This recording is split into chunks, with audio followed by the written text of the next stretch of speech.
శ్రీ విష్ణు రూపాయ నమశివాయ. ఒక 10-15 ఏళ్ల క్రితం అనుకుంటా 'ఈగ' అని రాజమౌళి గారిదో సినిమా వచ్చింది. మా నాన్నగారికి యాక్సిడెంట్ కాకముందు ఒకసారి బెంగుళూరు వస్తే మేమందరం ఆయనతో పాటు వెళ్ళి థియేటర్‌కి చూసాం. ఆ రకంగా సినిమా ఒక మధుర స్మృతి మాకు. ఎందుకంటే మా నాన్నగారితో కలిసి చూసిన సినిమా అది. అందులో ఒక అమ్మాయి ఉంటుంది. ఆ అమ్మాయి ఏం చేస్తుందంటే మైక్రో ఆర్టిస్ట్. అంటే చిన్న చిన్న స్కల్ప్చర్స్ చెక్కుతూ ఉంటుంది. అసలు ఆ పదానికి ఆ సినిమా తరువాత చాలా ప్రచారం వచ్చింది కూడా. చాలామంది మైక్రో ఆర్ట్‌ని చూసి అబ్బురపడ్డారు. అందులో ఆ అమ్మాయి ఏం చేస్తుందంటే పెన్సిల్ లెడ్‌లు అలాంటివి ఉంటాయి. వాటిలతో చిన్న చిన్న బొమ్మలు చెక్కుతూ ఉంటుంది. కాకపోతే మనం పుష్పగిరి క్షేత్రానికి వెళ్తే గనక దాదాపు 700, 800 సంవత్సరాల క్రితమే రాతి మీద అంతకన్నా గొప్ప మైక్రో ఆర్ట్‌ని చేసి చూపించారు. అసలు నాకు ఆ క్షేత్రానికి వెళ్తే తల తిరిగిపోయింది ఆ మైక్రో ఆర్ట్ చూసి.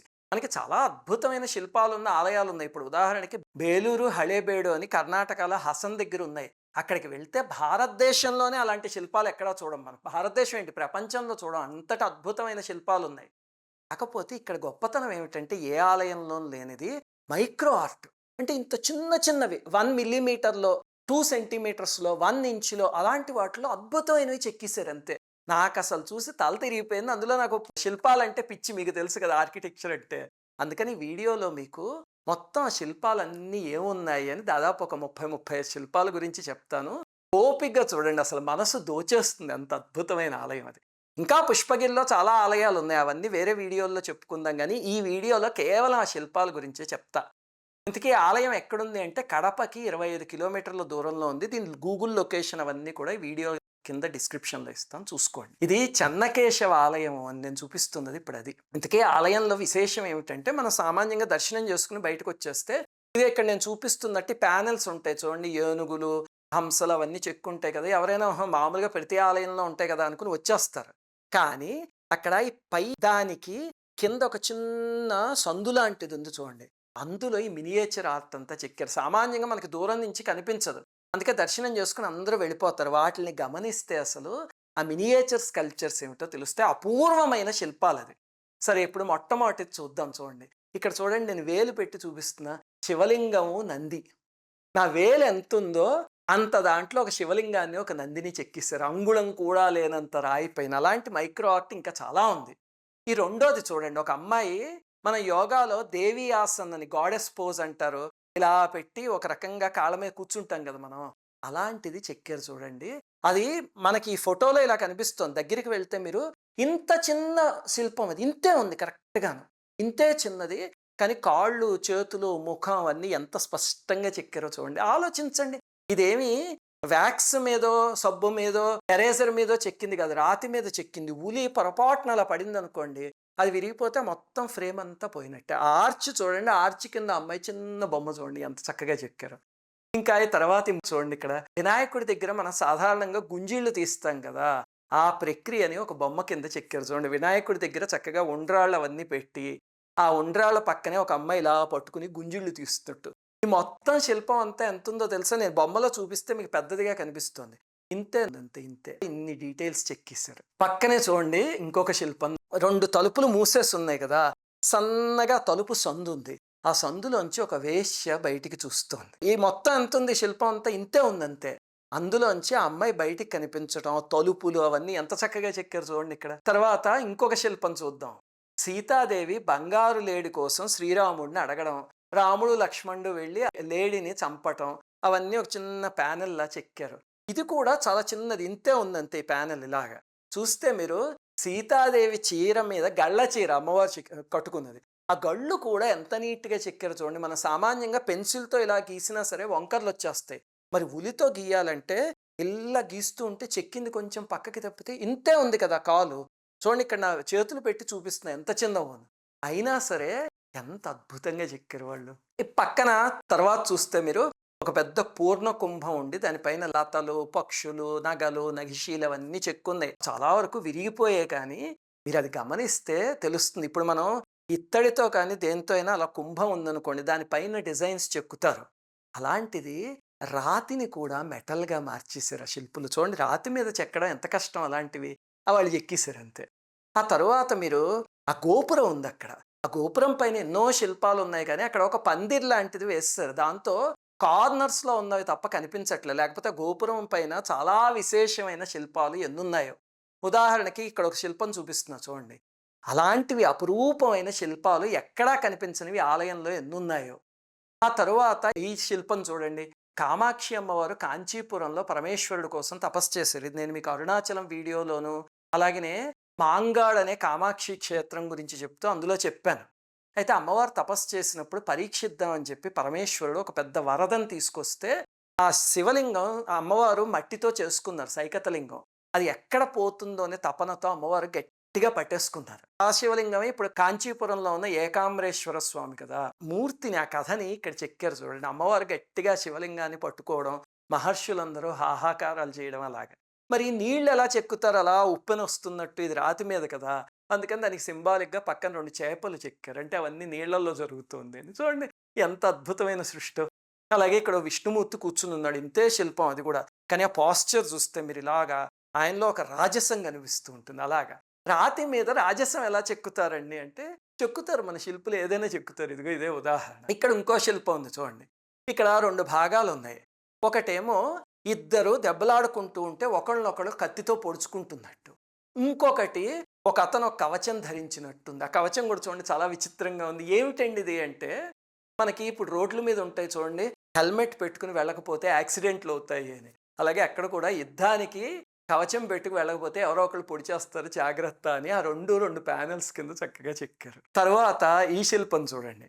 శ్రవణ కుమారుడి కథ మనకి తెలుసు కదా రామాయణంలో. ఆయన ఒక కావిట్లో తల్లిని తండ్రిని ఇద్దరిని మోసుకు తీసుకువెళ్ళారు. ఈ శిల్పం కూడా ఇంతే ఉంది, చిన్నది.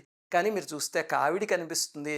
ఆ కావిడిలో ఒక మనిషి కూర్చున్నట్టు, ఆ పక్కనే మీరు చూస్తే శ్రవణ కుమారుణ్ణి దశరథుడు బాణం వేసేసి చంపుతున్నట్టు, ఒక బాణం ఆయన ఒంట్లోకి దిగి అటుపక్క నుంచి ఇటు వచ్చేసినట్టు చిన్న ప్యానెల్. ఈ ఫోటో ఇంకా క్లోజప్లో తీసినవి ఇవన్నీ మీకు కనిపించాలి అని. అది నిజంగా చూస్తే అన్ని బొమ్మలు ఇంతంత ఉన్నాయి అంతే, 4 అంగుళాలు సైజులో. ఎంత కమనీయంగా చెక్కారు. సరే, తర్వాత శిల్పం ఇదైతే అసలు నా మనస్సుని దోచేసింది. ప్రతి వాళ్ళు కనీసం 10 నిమిషాలైనా గడపవలసిన శిల్పం ఇది. ఇదేమిటి అంటే, శివపార్వతుల కుటుంబం హాయిగా వాళ్ళ వాహనాల మీద బయటికి వెళ్తున్నట్టు చెక్కారు. ఈ మధ్యలో చూస్తే శివుడు పార్వతీదేవి వాళ్ళ నంది వాహనం మీద కూర్చున్నట్టు ఉంటుంది. మీరు ఆ పక్కకి చూస్తే ప్యానెల్లో పిల్లలు ముందెళ్ళిపోతూ ఉంటారు కదా. మన ఇంట్లోంచి బయటకు వస్తే మనం ఏదో పెద్దవాళ్ళని నడుస్తూ ఉంటే వాళ్ళకి గబగబా ముందెళ్ళిపోతారు. అందుకని మీరు ఇంకా ముందుకు చూస్తే వినాయకుడు ఎలుక వాహనం మీద, కుమారస్వామి నెమలి వాహనం మీద వెళ్తున్నట్టు, ఈ శివ కుటుంబం అంతా అలా ఎక్కడికో హాయిగా వెళ్తున్నట్టు చెక్కారు. ఇందులో గొప్పతనం ఏమిటంటే, ఈ శిల్పం ఇంతే ఉంది, కానీ శివపార్వతుల చుట్టూ ఒక ప్రభ ఉంది చూడండి. అది చూస్తే అసలు ఎంత పనితనం. చిన్న ప్రభ, అందులో అష్టదిక్పాలకులు ఉన్నారు. అష్టదిక్పాలకులను ఎలా గుర్తుపడతాం మనం అంటే, చూడండి మొట్టమొదటి దాంట్లో ఇంద్రుడు ఐరావతం మీద ఎక్కినట్టు ఇంత ఉన్నాడు ఇంద్రుడు. మొత్తం అంతా కలిపి 1 ఇంచు ఉండదు. ఆ ఇంచులో ఇంద్రుడు కూర్చోవడం, ఇంద్రుడి కింద ఐరావతం. మళ్ళీ వరుసగా మీరు దిక్పాలకులందరినీ చూస్తే అగ్ని కింద ఉన్న వాహనం, యముణ్ణి చూస్తే మీరు మహిషం మీద. ఇంకా బాగుండేది నైరుతి దిక్కు, నిరుతి అని ఉంటాడు కదా, ఆయన వాహనం ఏమిటంటే ఆయన మనిషి పైన ఎక్కుంటారు. మీరు చూస్తే అంత చిన్న అంగుళంలో కూడా కింద నించున్న మనిషి, ఆ మనిషి భుజాల మీద ఇంకొక మనిషి. ఎంత అద్భుతంగా చెక్కారు. ఇంకా అలా చుట్టూ చూసుకుంటూ వస్తే మీరు మళ్ళీ ఈశాన్య దిక్కు వరకు ఈశానుడికి నంది, ఆ నంది పైన ఎక్కున్నట్టు కుబేరుడు, వరుణుడు అద్భుతంగా చెక్కారు. అసలు అవన్నీ మతిపోతుంది ఆ శిల్పం చూస్తే. నేను ఆ శిల్పం దగ్గర అయితే అలా ఉండిపోయానంతే, ఎంతసేపు ఉన్నానో నాకే తెలీదు. ఆ తరువాత ఈ శిల్పం చూడండి, ఇది కార్నర్లోకి ఉంటుంది, చక్కగా చెక్కి అక్కడ ఎలా తీసుకొచ్చారో. కానీ ఈయన మహర్షిలా ఉంటాడు, కిందేమో వ్యాఘ్రంలాగా పులిలాగా ఉంటుంది. ఎవరైనా అంటే పురుషామృగం. ఇక్కడ కార్నర్లో చూస్తే మీరు లోపలికి చిన్న శివలింగం చెక్కుంది. వాళ్ళు అసలు అంత లోపలికి ఎలా చెక్కారో, లేకపోతే ఏదైనా రాతి మీద చెక్కి తీసుకొచ్చి అక్కడ అతికించారో తెలియదు, కానీ లోపల సందులో చిన్న శివలింగం. ఆ తరువాత మీరు చూస్తే ఒకే ప్యానెల్ పైన త్రిమూర్తులు, త్రిమాతలు, అంటే బ్రహ్మగారు, సరస్వతీదేవి, పార్వతీ పరమేశ్వర్లు, లక్ష్మీనారాయణులు ముగ్గురిని, వాళ్ళ పక్కన నృత్యం చేసేవాళ్ళు, స్తోత్రం చేసేవాళ్ళు. ఎంత రమణీయంగా చెక్కారు. కానీ దురదృష్టవశాత్తు ముఖాలన్నీ ఎవరో విరగ్గొట్టేశారు. లేకపోతే ఏమన్నా న్యాచురల్ కెలామిటీ వల్ల పోయాయో తెలియదు, కానీ ఎంత బాధేసిందో నాకు చూడండి. ఆ డిజైన్, ఆ చెక్కుడు ఎంత అద్భుతంగా ఉన్నాయో. తర్వాత ఈ శిల్పం చూడండి. ఒక గోవు తనంతట తనే లింగానికి క్షీరంతో అభిషేకం చేస్తున్నట్టు, ఎవరు పాలు పితికి అభిషేకం చేసినట్టు కాకుండా గోవు తనంతట తనే ఇస్తుంది శివలింగానికి. తిరుమల కథ ఉంటుంది మనకి, కొండపైకి వెళ్ళి ఒక గోవు స్వామి పుట్టలో ఉంటే పైనుంచి అలా పాలు ఆ స్వామికి ఇస్తుంది కదా, అలాగా ఇక్కడ చేస్తున్నట్టు ఎంత చక్కగా ఉంది. ఇలాంటివి పిల్లలకి చూపించి చెప్తే పొంగిపోతారు వాళ్ళు. ఆ తర్వాత ఈ కార్నర్లో చెక్కారు చూడండి, ఇదేమిటో చాలా విచిత్రమైన ఆకారం రా, ఏమిటిది అనిపిస్తుంది కదా. ఇది ఒకే సింహం తల, కానీ 2 శరీరాలు. ఇది మూసేసి ఇది చూసాం అనుకోండి, ఒక సింహం కూర్చున్నట్టు చక్కగా తల ఉన్నట్టు అద్భుతంగా ఉంది చూడండి, ఎనాటమీ ఎక్కడ దెబ్బతినలే. ఈ కూర్చున్న దాన్ని మూసేశారనుకోండి, ఒక సింహం నిలబడినట్టు తల వెనక్కి తిప్పినట్టు, అది కూడా చూడండి పర్ఫెక్ట్ ఎనాటమీతో ఉంటుంది. ఒకే తల 2 శరీరాలు, ఎంత అద్భుతమైన శిల్పం ఇది. ఇంకా తరువాత ఈ ఆలయంలో ఇప్పటిదాకా కింద ప్యానెల్లో మాత్రమే ఉన్నాయి కదా, చాలామంది చూడకుండా మిస్ అయిపోయేవి. ఆ తరువాత పైన కూడా శిల్పాలు ఉన్నాయి. ఇంకిక్కడి నుంచి పైవి కూడా చూస్తే చాలా బాగుంటాయి. ఇదిగో మొట్టమొదట ఒకటి చూపిస్తున్నాను చూడండి, విభీషణ శరణాగతిను వారధి కట్టడం ఎంత చక్కగా చెక్కారు. మొట్టమొదటి శిల్పం చూస్తే మీరు శ్రీరాముడు అక్కడ విభీషణుడు రావడం, శరణాగతి తీసుకోవడం, సుగ్రీవుడు వాళ్ళందరూ ఉన్నారు, మామూలు శిల్పం. దాని పక్కనే వారధి కడుతున్నట్టు అది చూడండి, ఆ మొత్తం శిల్పం ఇంతే ఉంది. అది అందులో శ్రీరామచంద్రమూర్తి సముద్రుడి పైన బాణం వేస్తున్నట్టుగా రామయ్య ఎంతున్నాడు. ఆ రామయ్య మెడలో ఉన్న హారం చూడండి, అసలు చెక్కుడు ఎంత అద్భుతంగా ఉందో.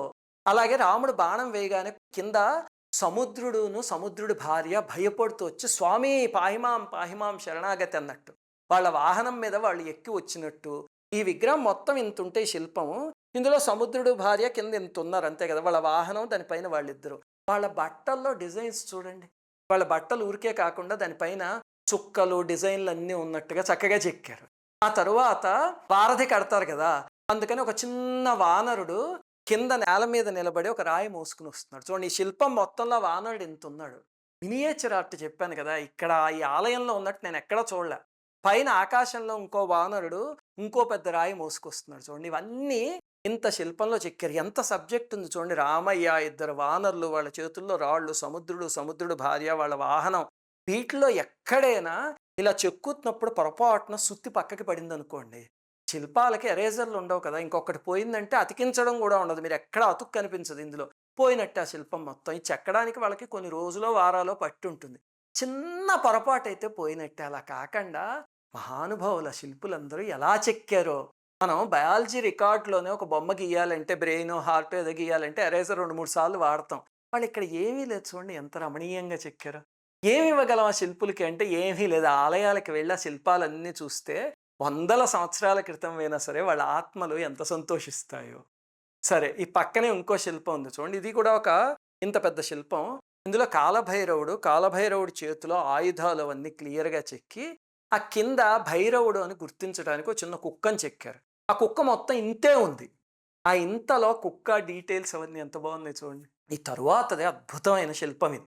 ఇది అష్టభుజ నటరాజస్వామి. అసలు ఆ పోస్చరే అద్భుతం. 8 భుజాలు స్వామికి, ఒక పాదం పైకెత్తున్నట్టు ఒక కాలు, రెండవ కాలు కింద ఉన్నట్టు. ఈ విగ్రహం కూడా ఇంతే ఉంది మొత్తం.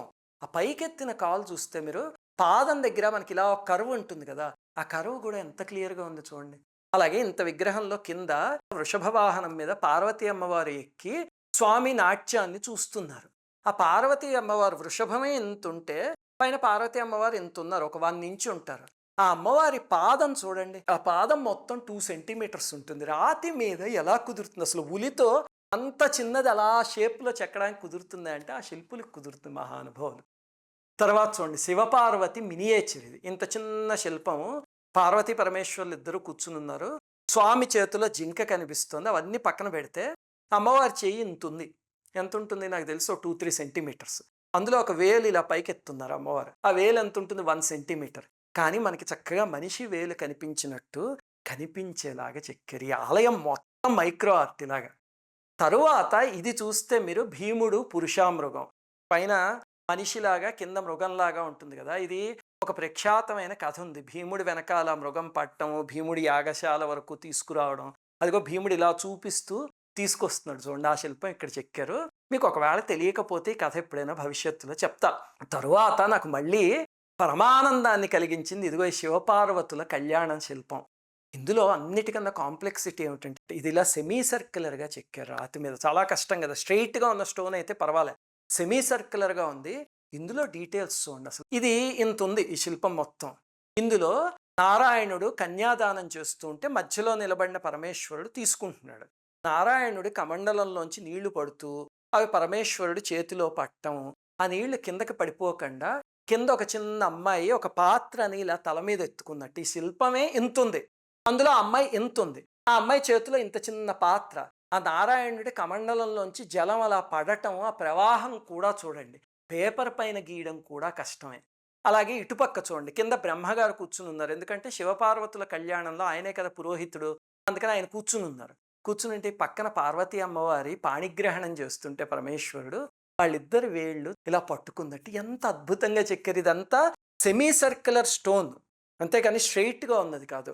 ఏమి ఇవ్వాలి ఆ శిల్పులకి, ఏమి ఇవ్వగలం ఆ శిల్పులకి. ఈ తర్వాత పైన ఉన్న శిల్పం, ఇది కూడా ఆ కాలంలో రకరకాల వృత్తులు రకరకాలవి ఎలా జరుగుతాయి అనేది చూపిస్తూ, వేటకని ఒక కోయదొర ఆయన భార్య ఇద్దరు వచ్చారు. ఆమె కాల్లో ముల్లో ఏదో దిగింది. దిగితే ఆయన అపురూపంగా పట్టుకుని ఉంటే కింద వైద్యుడు వచ్చి ఆ ముళ్ళు తీస్తున్నట్టు. పక్కనే వేటకు వచ్చారు కదా, మరి వేట కుక్క ఉండాలి కదా, చిన్న వేట కుక్క, అది 1 ఇంచ్ ఉంది చూడండి, ఇంత చిన్నది, అది కూడా చెక్కేశారు. అసలు వదలలేదు అక్కడ ఆ మైక్రో ఆర్ట్. ఆ తరువాత ఈ ప్యానెల్ చూస్తే అసలు అద్భుతం. పాశుపతాస్త్రం కథ ఉంది కదా, అర్జునుడు పరమేశ్వరుడు, అది 4 శిల్పాల్లో పక్కనే చెక్కారు. అసలు చూడండి, మొట్టమొదటి శిల్పంలో అర్జునుడు ఒంటి కాలు మీద నిలబడి అలా తపస్సు చేస్తున్నట్టు. అది ఎంత రమణీయంగా ఉంది చూడండి, అసలు నిలబడ్డాం పాస్చర్ అంతా. రెండో శిల్పంలో పరమేశ్వరుడు పార్వతీదేవి అని పరీక్షించడానికి వస్తారు. ఆ అడవి పంది మూకాసురుడు అనే రాక్షసుడు రావడం అది మనకి తెలుసు కదా. చూడండి, ఇద్దరు కలిసి ఆ అడవి పంది మధ్యలో ఉంటే దానికోసం ఇద్దరు పోట్లాడుకోవడం ధనుర్బాణాలతో. ఇంకా యుద్ధం ఇంకా పైకి వెళితే ఇద్దరు ముష్టి యుద్ధం చేసుకోవడం, అది మూడో శిల్పంలో చెక్కారు. పక్కన అమ్మవారు. ఇంకా 4గో దాంట్లో పరమేశ్వరుడు అనుగ్రహించి పాశుపతాస్త్రం ఇవ్వడం. చూడండి, పరమేశ్వరుడి చేతిలో అస్త్రం, ఆ అస్త్రం పైన చిన్న డిజైన్, అన్నీ ఎంత చక్కగా చెక్కారు. ఈ శిల్పానికి ఒక విచిత్రమైన ఇది ఉంది. ఏమిటంటే, ఇది ఎక్కడైతే గోడకి మీరు చూస్తారో సరిగ్గా దాని ఎదురుగుండా గోడకి చూడండి, ఇవే చిన్న చిన్నవి కింద చెక్కున్నాయి. ఇదిగో ఇక్కడ చూపిస్తున్నవి. అంటే ఈ శిల్పం ఇప్పుడు నేను చూపించింది ఇంత ఉంటే కనుక ఆ చిన్న చిన్నవి ఇంత ఉన్నాయి. ఇదే కథ.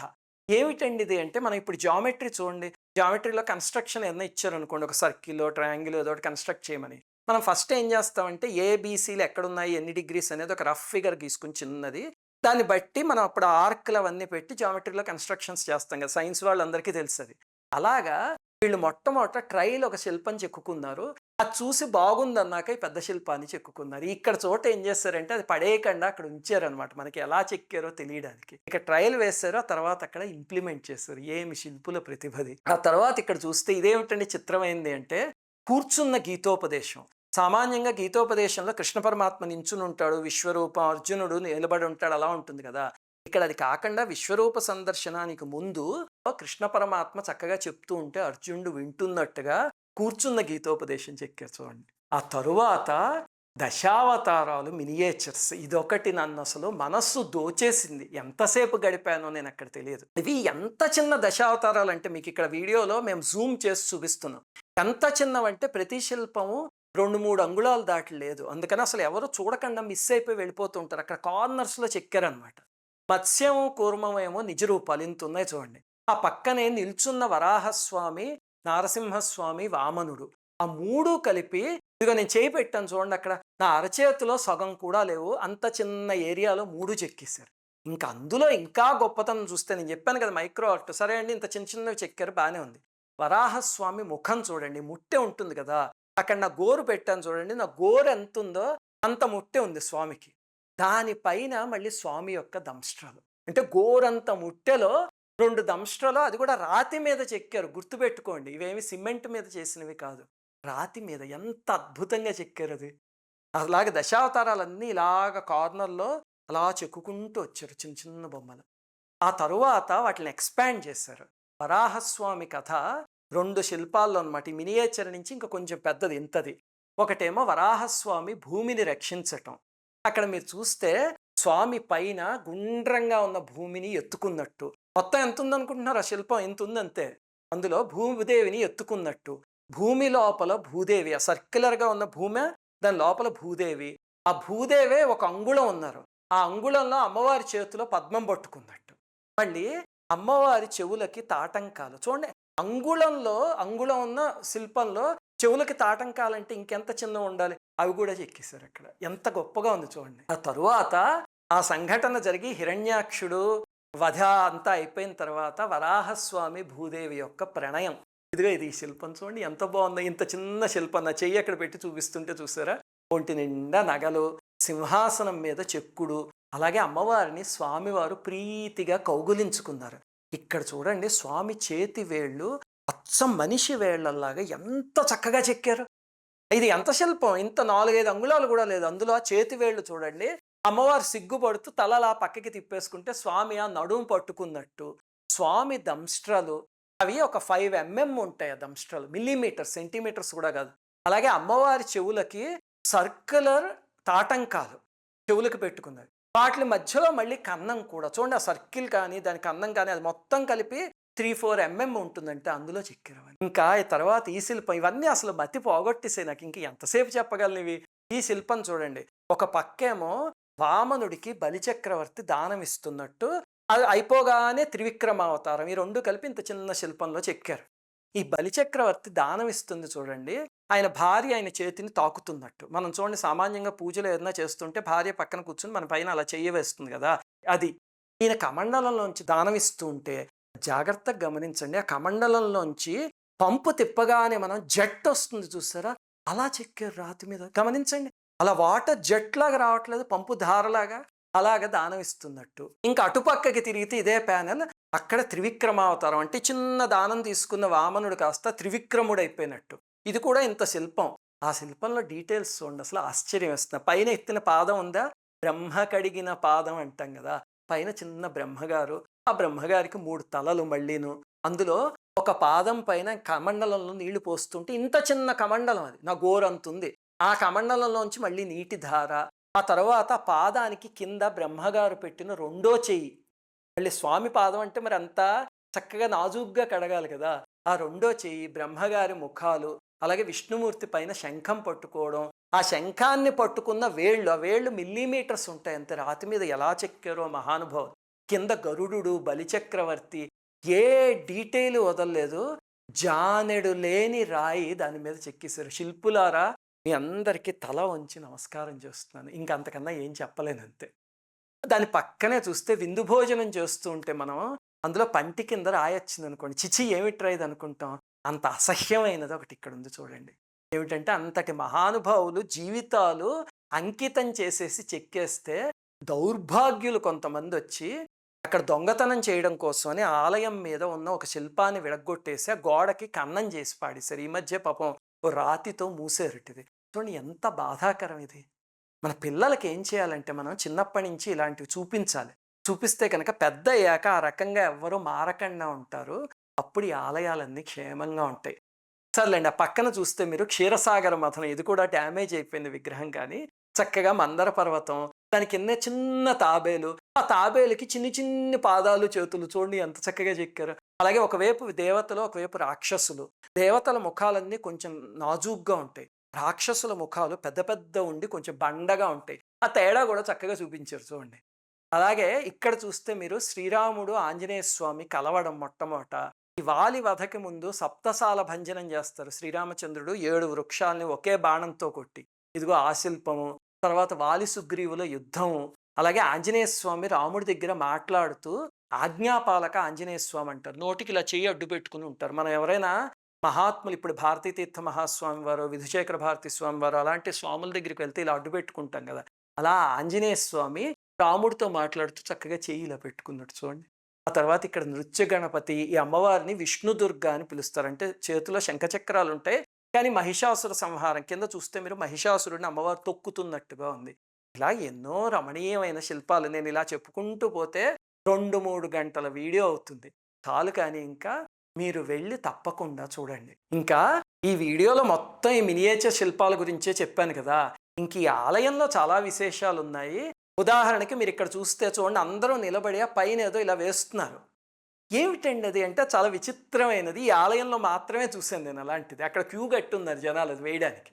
అలాగని ఈ ఊర్లో పుష్పగిరిలో మరిన్ని ఆలయాలు ఉన్నాయి, మరిన్ని ప్రదేశాలు ఉన్నాయి. అలాగే ఇక్కడ ముఖ్యమైన గిరివలం ఉంది. వీటన్నిటి కోసం పాటుపడే ఒక టీం ఉంది. ఇదిగో ఈ ఫోటోలో చూపిస్తున్న వాళ్ళు అసలు ఈ ఆలయాల కోసం, పుష్పగిరి కోసం ప్రాణాలు ఇచ్చేయమంటే ఇచ్చేస్తారు, అలాంటి టీం అది. అందుకని అవన్నీ వేరే వీడియోలో చెప్పుకుందాం కానీ, కడప వెళ్ళిన వాళ్ళు ఎవరైనా పుష్పగిరి మాత్రం మిస్ కాకండి. ఒక పూట పెట్టుకోండి. కడప నుంచి కరెక్ట్‌గా 30 నిమిషాలు పడుతుంది. మీకు కార్ గాని, బైక్ గాని ఉంటే వెళ్ళి ఆలయాలన్నీ చూసేసి వచ్చేయండి. ఒక పూటలో చూసేయొచ్చు అన్నీ. కడప నుంచి ఒక 25 కిలోమీటర్ల దూరం ఉంటుంది. అందులో హైవే మీదే మనం 20 కిలోమీటర్లు వెళ్ళిపోవచ్చు. అక్కడి నుంచి ఒక 5 కిలోమీటర్లు మాత్రం లోపల ఊళ్ళోకి వెళ్ళాలి. అది కూడా చక్కగా తారు రోడ్డు ఉంది. అరగంటలో వెళ్ళిపోవచ్చు. వెళ్ళకపోయారంటే మాత్రం ఒక అద్భుతమైన మినియేచర్ ప్రపంచాన్ని మిస్ అయిపోతారు మీరు. నేను ఇలాంటి శిల్పాలు ఇంకెక్కడ చూడలేదు. అందుకే అంత ఆనందంతో మరీ మరీ చెప్తున్నా. శ్రీమాత్రే నమః. అందరికీ నమస్కారం.